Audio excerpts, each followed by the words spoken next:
नमस्कार। हम सभी अपने घर से बहुत प्यार करते हैं, है ना? वो हमारी अपनी एक दुनिया होती है, एक महफूज जगह।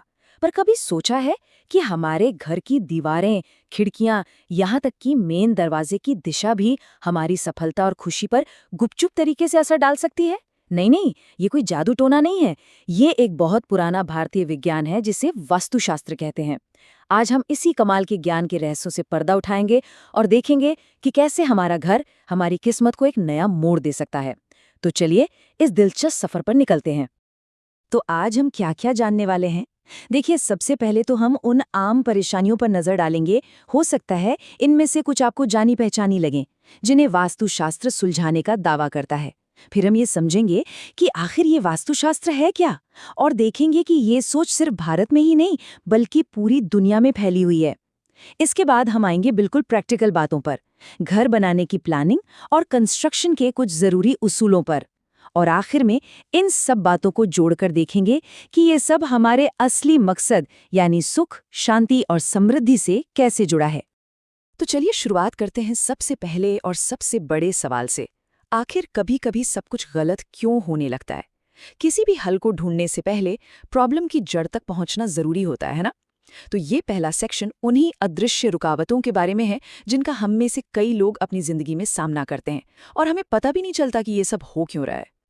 ये एक ऐसा सवाल है जो कभी न कभी हम सबको परेशान करता है। होता है ना ऐसा?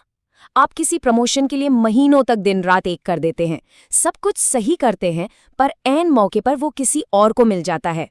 या फिर आप कोई नया बिजनेस शुरू करते हैं, अपनी पूरी ताकत लगा देते हैं, पर वो आगे ही नहीं बढ़ पाता। ऐसा महसूस होता है जैसे किस्मत ही साथ नहीं दे रही। लेकिन वास्तुशास्त्र कहता है, शायद किस्मत नहीं, बल्कि आपका घर ही है जो आपके रास्ते में रुकावट बन रहा है।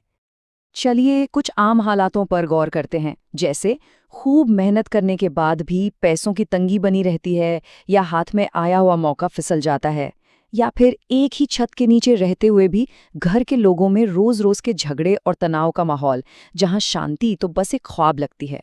कभी-कभी कोई बड़ी कंस्ट्रक्शन प्रोजेक्ट अचानक बीच में ही रुक जाती है, बजट खत्म या कोई कानूनी अड़चन। और इससे भी बुरा तब होता है जब किसी घर में अजीब-अजीब सी दुर्घटनाएं होती हैं, कोई बार-बार सीढ़ियों से गिरता है या किसी को अक्सर चोट लगती रहती है। वास्तुशास्त्र के हिसाब से ये सब सिर्फ इत्तेफाक नहीं है, ये असल में संकेत हैं, घर के अंदर एनर्जी के गहरे असंतुलन के लक्षण हैं। तो अगर हमारा घर समस्या का हिस्सा हो सकता है, तो अच्छी खबर ये है कि वो समाधान का भी हिस्सा बन सकता है। और यहीं पर वास्तुशास्त्र की खूबसूरती सामने आती है। तो चलिए इस पुराने ज्ञान के दरवाजे को खोलते हैं और देखते हैं कि इसके अंदर क्या छिपा है। देखिए, वास्तुशास्त्र कोई अंधविश्वास नहीं है, बल्कि ये आर्किटेक्चर का एक बहुत ही गहरा विज्ञान है। ये सिर्फ ईंट और सीमेंट का खेल नहीं है। ये असल में एनर्जी, दिशाओं और प्रकृति के 5 महान तत्वों यानी पृथ्वी, जल, अग्नि, वायु और आकाश के बीच एक बैलेंस बनाने का विज्ञान है, जिन्हें हम पंचतत्व भी कहते हैं। वास्तु के मुताबिक जब घर में इन 5 तत्वों का संतुलन सही होता है, तो वहाँ पॉजिटिव एनर्जी बहती है। जरा सोचिए, आपका घर एक जिंदा शरीर की तरह है और वास्तुशास्त्र उसे सेहतमंद और एनर्जी से भरपूर रखने के लिए एक गाइडबुक की तरह है। और इस पूरे विज्ञान का जो असली मकसद है ना, वो बहुत ही सीधा और सरल है। जैसा कि ये लाइन बताती है, मानव का आवास श्रेष्ठ, सर्वोत्तम, सुखदायी एवं निरापद होना चाहिए। मतलब हमारा घर सिर्फ सिर छुपाने की एक जगह नहीं होना चाहिए, बल्कि वो एक ऐसा सुकून भरा कोना होना चाहिए जो हमें आराम दे, हमें सुरक्षित महसूस कराए और हमारी तरक्की में मदद करे। एक ऐसा घर जहां पहुंचकर दिन भर की सारी थकान और टेंशन मिट जाए। अब सबसे दिलचस्प बात यह है कि ये सोच कि हमारे रहने की जगह हमारी जिंदगी पर असर डालती है, ये सिर्फ भारत तक ही सीमित नहीं है। ये एक यूनिवर्सल सच्चाई है। दुनिया भर की सभ्यताओं ने अपने अपने तरीके से इस बात को समझा है कि हमारा माहौल हमारी किस्मत को बनाता है। ये देखिए कितना कमाल का है। भारत में हमारे पास वास्तुशास्त्र है जो 5 तत्वों और दिशाओं पर आधारित है। अगर चीन में देखें तो वहाँ फेंग शुई है, जो ची यानी जीवन की ऊर्जा के बहाव पर फोकस करता है। अरब में बहुत पहले रेत शास्त्र हुआ करता था। यहाँ तक कि आज के दौर में पश्चिम में भी बिल्डिंग बायोलॉजी जैसा एक नया मूवमेंट चल रहा है, जो सेहतमंद घरों के लिए इन्हीं जैसे उसूलों पर काम करता है।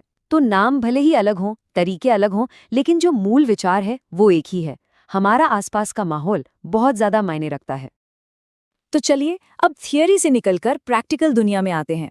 घर बनाना हर किसी का सपना होता है ना? लोग अपनी पूरी जिंदगी की जमा पूंजी लगा देते हैं इस एक सपने के लिए। लेकिन इस सपने को एक खूबसूरत हकीकत में बदलने के लिए जल्दबाजी नहीं बल्कि सही प्लानिंग सबसे ज्यादा जरूरी है। घर बनाना एक सफर की तरह है। इसके दो रास्ते हैं।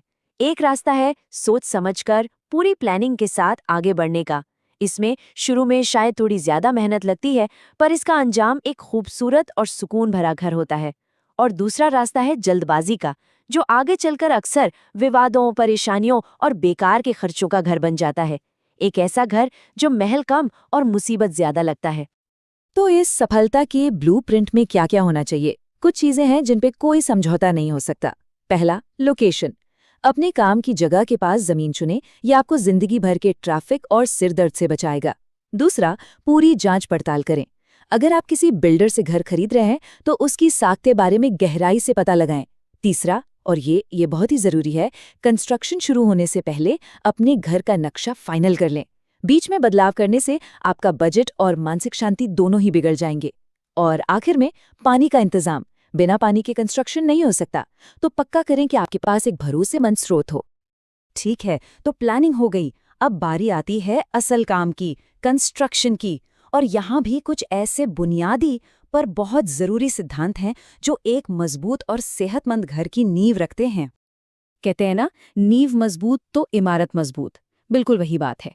पहला कदम, अपनी जमीन की मिट्टी को पहचानिए। कम से कम 3 फुट नीचे खोदकर देखिए कि मिट्टी कैसी है, नरम है या सख्त। दूसरा कदम, अगर मिट्टी नरम लगे तो घबराने की जरूरत नहीं है। बस एक इंजीनियर से सलाह लेकर नींव को थोड़ा चौड़ा करवा दें।